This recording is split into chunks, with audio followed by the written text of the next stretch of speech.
it going, Monsignor? It is going very well. Welcome back. I am glad to be back. We're glad to have you back. How was Greece? It was beautiful. Yeah? It was beautiful. It was a cruise as well as a bus tour, a land tour. So we traveled some of the islands of Greece.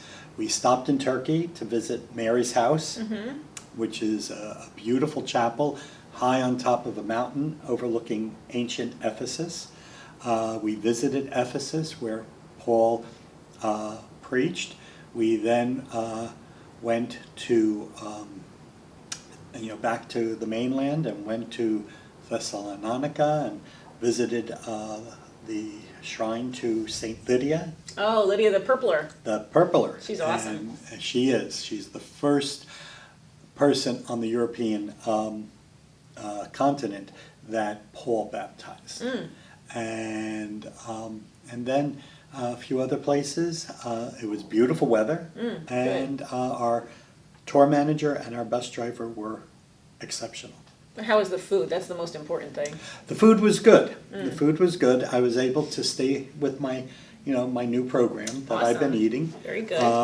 And so, in fact, I lost 3 pounds. Wow, good for you. Being away. But it was rough looking at the Greek bread. I'm sure. Desserts, no doubt. And but I did stay away from that. Good job. But it's good to be back. Good. It's always good to be home. Good, and we're glad to have you back.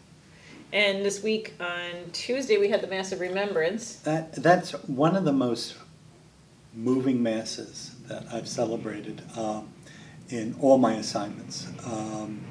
And of course, it's a very emotional time for so many families. Yeah. Here, Carol's folk group did a beautiful job with the music.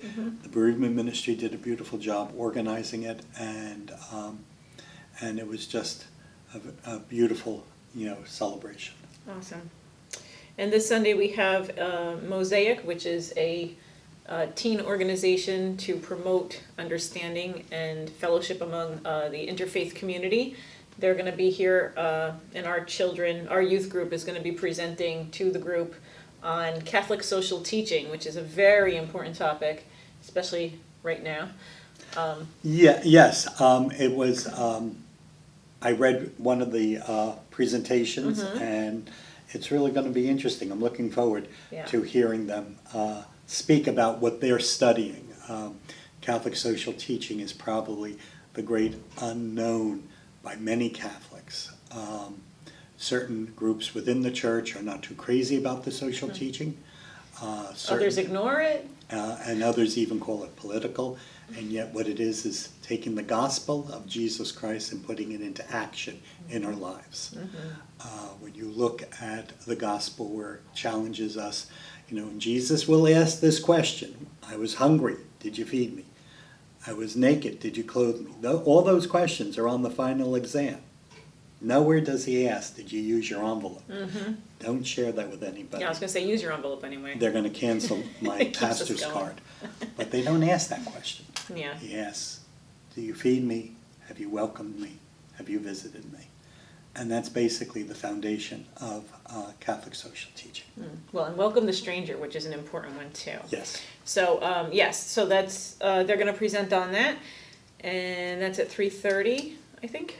3:30 to about 5:30. We begin in church, and then we move over into the hall, and they have some activity there, and then we serve lunch. Cool. Pizza. I'm looking forward to that. The international interfaith meal, pizza. All right, and then the relics of St. Padre Pio are coming on next Tuesday. Tuesday, Yes, the 13th. The 13th. The doors of the church will open at 10. Veneration will be from 10 to about 6:30, and all are welcome. Padre Pio is a remarkable saint. When he was canonized, over 1 million Italians were and devotees from around the world were in St. Peter's for his canonization.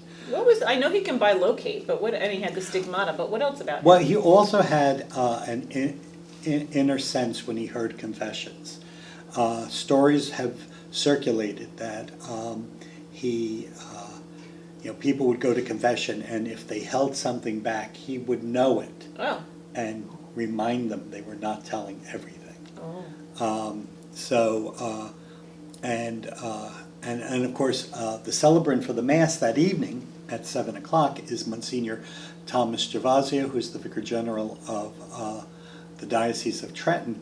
And He also knows when you're holding something back in confession? no, but his family has a Padre Pio story that he's going to use in his homily. Oh, great. Well, don't give it away. No, I don't. But that's at 7 o'clock, and everybody's welcome. Everybody's welcome. And the relics will be available for veneration between 10 a.m. and 6:30 p.m. Yes. Now, did Padre Pio have something to do with healing also, or? Well, there are a lot of people who attribute healing to the intercession of Padre Pio. That's basically how he got canonized, besides his holy life, and so people do come to Padre Pio with intercessions and with prayer for healing or for the care of others. I know I'm going to be. All right, and then we have our Thanksgiving service on Sunday the 18th at 7 p.m. at the First Baptist Church in the borough. That is another interfaith celebration, and our Clergy Association has been working on the program. We will hear from the sacred texts from the Christian scriptures, the Torah, and the Quran. And we will hear nice preaching and have an ecumenical choir singing. It's a really beautiful opportunity to come together with our very diverse, very loving, wider community beyond our own parish.